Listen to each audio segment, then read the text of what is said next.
Fala aí pessoal, sejam muito bem-vindos a mais um vídeo aqui no meu canal do YouTube, gente. Hoje tô trazendo aqui pra vocês mais um vídeo que eu sempre faço aqui toda semana, ou talvez até mais que toda semana, que é trazendo aqui pra vocês os vídeos de análise da carteira dos membros aqui do canal. Esse aqui é um dos benefícios dos membros, eles podem mandar a carteira deles no Investidor 10 para que eu faça um vídeo e dê minha opinião sobre as escolhas, sobre a montagem da carteira, tudo isso com aquele viés do cara ter mais informação, não é pra sair comprando nada do que eu falo, não é uma recomendação nem nada do tipo, simplesmente a minha opinião. Aí sempre, inclusive agradeço muito ao pessoal que acompanha aqui esse quadro, né? Mesmo que você não seja membro, você que comenta aqui embaixo também a sua opinião. Muito do pessoal aqui que conhece de fundos imobiliários, vocês sabem que eu não gosto, né? Não invisto, então eu não pesquiso muito, né? Não conheço sobre os fundos em si. Muita gente tem esse conhecimento, então acaba comentando aqui e ajudando. Tá? Hoje eu quero fazer aqui a análise da carteira do Everton. O Everton ele é membro do meu canal aqui há um tempo e ele me mandou um comentário. Olha só o que ele falou. Sou novo como membro, acompanho seus vídeos e análises, tá? Na verdade, ele é novo como membro. Não sei se eu falei que ele era antigo como membro, porque tem outro Everton que é o mais antigo. Enfim, tanto faz se você é novo ou antigo, você vai poder mandar sua carteira. Falou: me chamo Everton, tenho 35 anos, sou enfermeiro. Eu invisto há 2 anos em renda variável, tá?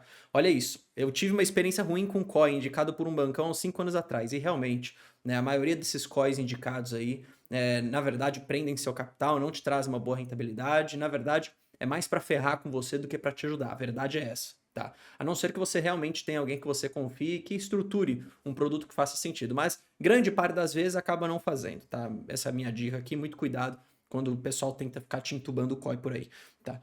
Esse foi meu primeiro contato com renda variável, ou seja, ele teve um primeiro contato com um produto muito ruim, isso poderia até ter desmotivado ele, tá? Para ser bem sincero.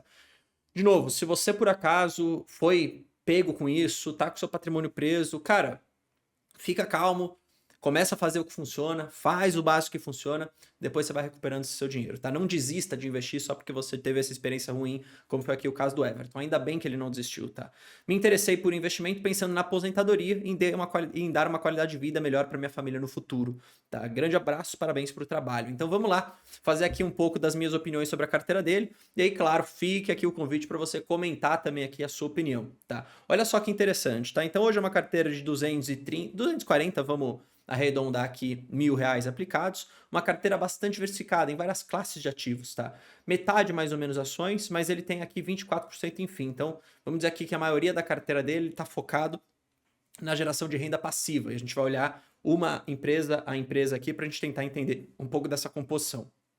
Tem 15% em renda fixa, mas aí já trazendo para vocês um pouco da visão, tá? Acredito que essa renda fixa dele aqui seja simplesmente o caixa que ele tem ou uma reserva de emergência, na casa aqui dos R$ 35.000, tudo aqui em pós-fixado, em CDI, ou seja, está interessante, é isso que você tem que deixar, se for, claro, a sua opinião aqui, a sua opção de reserva de emergência ou até mesmo caixa de oportunidade. Tem 13% em criptomoeda e tem um pouquinho de ETF. Aqui é um ETF, só para mostrar para vocês também rapidamente, é um ETF de ouro, beleza? O que falta aqui, na minha opinião, olhando de forma macro a carteira dele, tá? Olhando para a composição inteira. Na minha opinião, o que falta aqui é uma exposição internacional. Você poderia falar, ah, Bruno, mas pô, a cripto aqui, né, esses 4 ativos de criptomoeda, Bitcoin, Ethereum e USDT, que no final do dia acaba sendo dólar, e Doge, tá? Que, para ser bem sincero, não sei se tem algum fundamento essa moeda aqui. Ah, isso aqui é investimento internacional. Você pode até considerar, se você quiser, como se fosse uma exposição internacional, porque você está fora aqui dessa questão toda de Brasil, mas eu ainda acho interessante que você se posicione em renda variável lá fora, tá? Ou não necessariamente em renda variável, você pode também simplesmente comprar dólar, você pode simplesmente ter algum outro tipo de exposição lá fora, como até mesmo bonds, né? Ou seja, títulos ali de renda fixa nos Estados Unidos.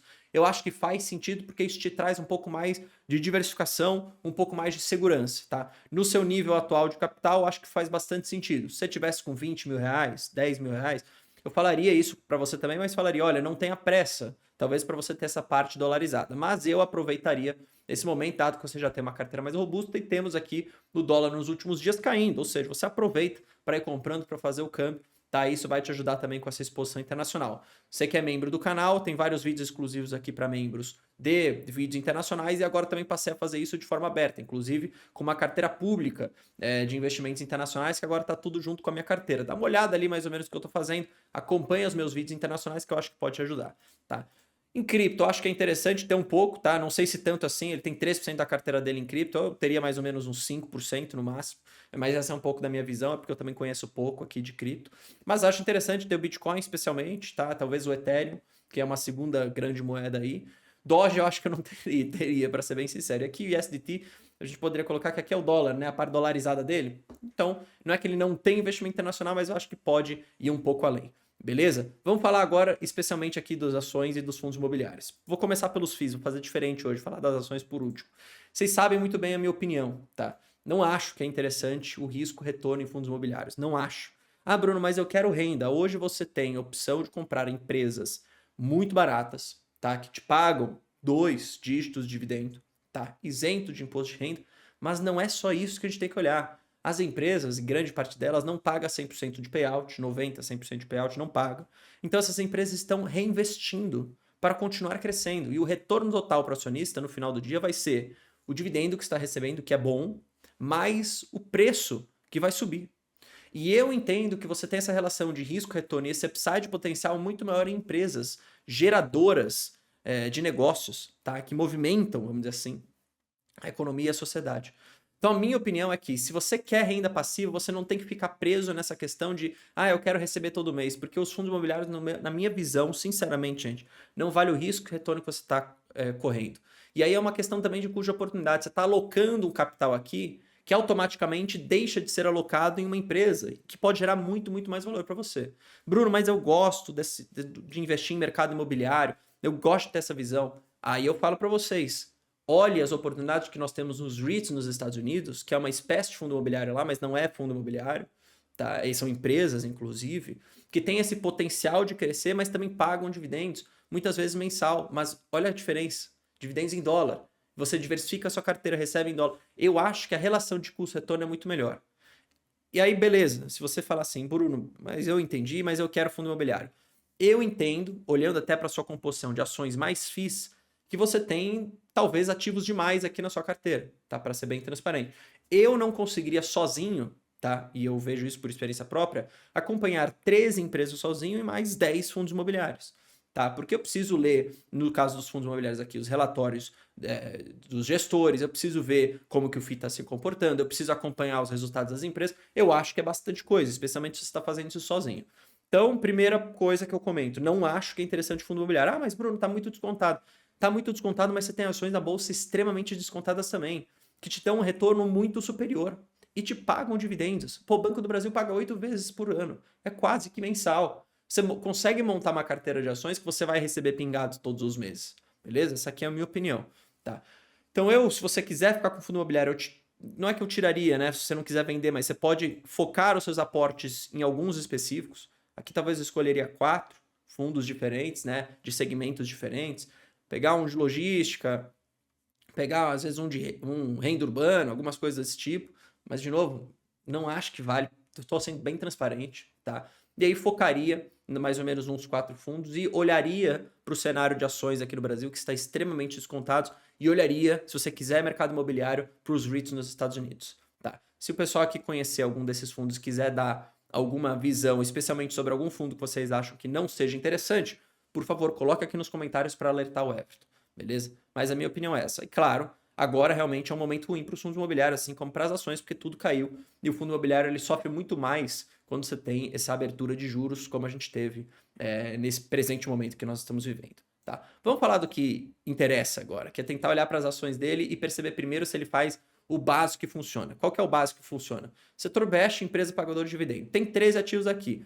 É bastante? Na minha opinião, sim. Eu gostaria de ter no máximo 12 empresas diferentes, porque aí eu acredito que eu consigo montar uma carteira que pelo menos eu consiga acompanhar resultado a resultado, mas isso depende muito também do nível da sua carteira.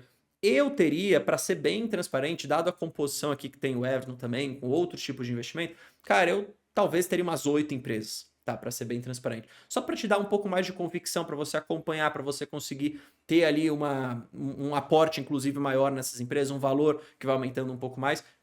É uma boa diferença, tá? De 8 para 13 empresas. É um trabalho muito menor que você vai ter que ter de ficar acompanhando resultados. Pô, gente, De 8 para 13 empresas, olha quanta empresa a mais você tem aqui. Cara, pelo menos uma vez a cada trimestre você lê relatório, você vê vídeo sobre a empresa, você lê o release de resultado, é bastante coisa. Isso leva tempo, para ser bem sério, especialmente para ele que acaba não trabalhando com isso, tá?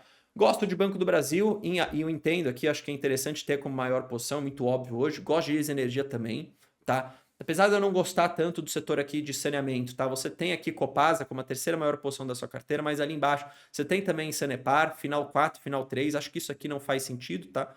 Você ter final 3 e final 4 da mesma empresa, acho que faz sentido você ser só uma. E aqui fica uma dica, pô, você tem duas empresas de saneamento, foca em uma, tá? Foca em uma para você conseguir manter uma consistência maior de aporte.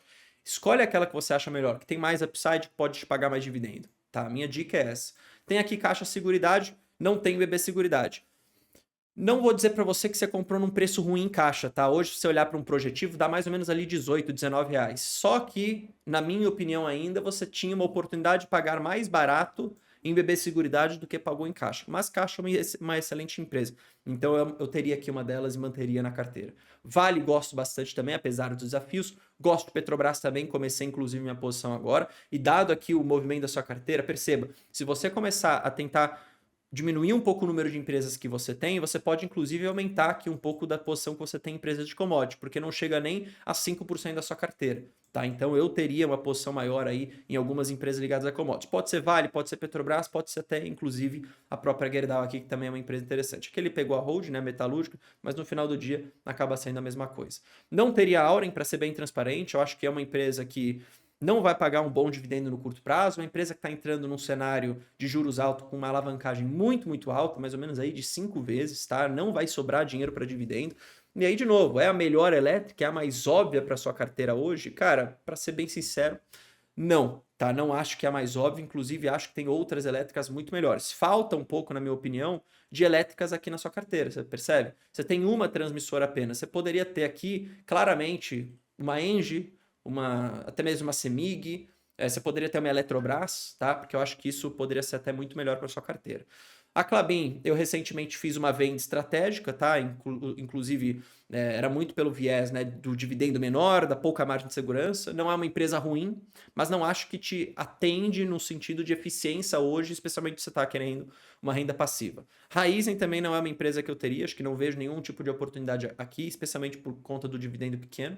E aqui aquela dica, né? Sanepar 4, 3, no mínimo focaria apenas em uma classe de ações, igual 3, igual 4, mesma coisa, tá? Se a gente for... Aqui você tem 3 ativos diferentes, né? Mas se a gente for pegar, na verdade, desses 3 ativos, você tem aqui 2 empresas que são as mesmas, tá? Então você tem menos empresas do que eu achava. Mas mesmo assim, você tá com capital separado em diferentes classes de ações. Isso também te traz pouca eficiência, tá? Então eu juntaria tudo para ser bem transparente aqui.